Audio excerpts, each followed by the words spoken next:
ನಮಸ್ಕಾರ ಸ್ನೇಹಿತರೆ, welcome back to my channel. ಆಷಾಢ ಮಾಸ ಶುಭವೋ ಅಥವಾ ಅಶುಭವೋ?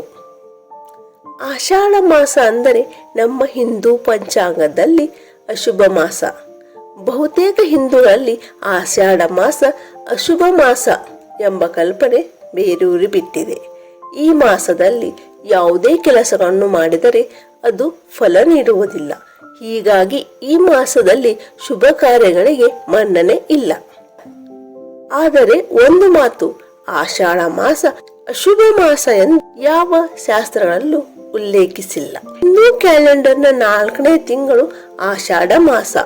ಈ ಮಾಸದಲ್ಲಿ ಭಗವಂತ ಯೋಗ ನಿದ್ರೆಗೆ ಜಾರುತ್ತಾನೆ ಎಂಬ ನಂಬಿಕೆ ಇದೆ. ಹಾಗಾಗಿ ಈ ಸಂದರ್ಭದಲ್ಲಿ ಯಾವುದೇ ಶುಭ ಕಾರ್ಯ, ಮದುವೆ, ಗೃಹ ಪ್ರವೇಶ, ಉಪನಯನ, ಹಬ್ಬಗಳು ಈ ಮಾಸದಲ್ಲಿ ನಡೆಯುವುದಿಲ್ಲ. ಹಾಗಾಗಿಯೇ ಇದನ್ನು ಅಶುಭ ಮಾಸ ಎಂದು ಕರೆಯುತ್ತಾರೆ. ಆಷಾಢ ಮಾಸ ಅಶುಭ ಅನ್ನಲು ಪ್ರಾಕೃತಿಕ ಕಾರಣ ಕೂಡ ಇದೆ. ಪೂರ್ವಜರು ಯಾವುದೇ ಕೆಲಸ ಮಾಡಿದರೂ ಅದಕ್ಕೆ ತನ್ನದೇ ಆದ ಹಿನ್ನೆಲೆ ಇಟ್ಟುಕೊಂಡು ಮಾಡಿರುತ್ತಾರೆ.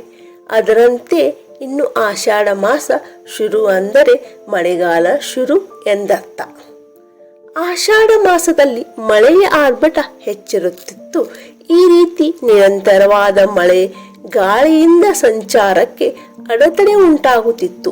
ಈ ಎಲ್ಲ ಕಾರಣಗಳಿಂದ ಆಷಾಢ ಮಾಸದಲ್ಲಿ ಶುಭ ಕಾರ್ಯ ಮಾಡಲು ಅನಾನುಕೂಲವಾಗುತ್ತಿದ್ದರಿಂದ ಶುಭ ಕಾರ್ಯ ಮಾಡುವುದನ್ನು ನಿಷೇಧಿಸಿದ್ದರು. ಭಗವಂತನ ಯೋಗ ನಿದ್ರೆ. ಇನ್ನು ಆಷಾಢ ಸಂದರ್ಭದಲ್ಲಿ ಸಾಕ್ಷಾತ್ ಭಗವಂತ ಯೋಗ ನಿದ್ರೆಗೆ ಜಾರಿರುತ್ತಾನೆ. ಇಲ್ಲಿ ದಕ್ಷಿಣಯಾನ ಚಾತುರ್ಮಾಸಗಳು ಆರಂಭವಾಗುವುದರಿಂದಲೂ ಯಾವುದೇ ಶುಭ ಕಾರ್ಯಗಳು ನಡೆಯುವುದಿಲ್ಲ. ಆದ್ದರಿಂದ ಆಷಾಢ ಮಾಸದಲ್ಲಿ ಭಗವಂತನನ್ನು ಒಲಿಸಿಕೊಳ್ಳಬೇಕೆಂದರೆ ಧ್ಯಾನ, ಭಕ್ತಿ, ವೃತ ಇವುಗಳನ್ನು ಮಾಡುವುದರಿಂದ ದೇವರು ಪ್ರತಿಫಲ ನೀಡುತ್ತಾನೆ ಅನ್ನೋ ನಂಬಿಕೆ ಇದೆ. ಆಷಾಢ ಮಾಸದ ಮಹತ್ವ. ಅಮರನಾಥದ ಹಿಮಲಿಂಗ ದರ್ಶನ ಪ್ರತಿ ವರ್ಷ ಆರಂಭವಾಗುವ ಈ ಸಮಯದಲ್ಲಿಯೇ. ಪ್ರಥಮ ಏಕಾದಶಿ ವೃತ ಆರಾಧನೆ ಬರುವುದು ಆಷಾಢದಲ್ಲಿ. ಶಿವ ಪಾರ್ವತಿಗೆ ಅಮರತ್ವದ ರಹಸ್ಯ ಹೇಳಿರುವುದು. ಗಂಗೆ ಭೂಮಿಗೆ ಉತ್ತರಾಭಿಮುಖವಾಗಿ ಹರಿದು ಬಂದಿದ್ದು ಇದೇ ಮಾಸದಲ್ಲಿ. ಮಹಾಪತಿವ್ರತೆ ಅನುಸೂಯಾ ದೇವಿ 4 ಸೋಮವಾರ ಶಿವವೃತ ಮಾಡಿದ್ದು ಇದೇ ಆಷಾಢ ಮಾಸದಲ್ಲಿ. ಆಷಾಢದ ಶುಕ್ರವಾರಗಳಲ್ಲಿ ಲಕ್ಷ್ಮೀ ಪೂಜೆಯನ್ನು ವಿಶೇಷವಾಗಿ ಆಚರಿಸುತ್ತಾರೆ.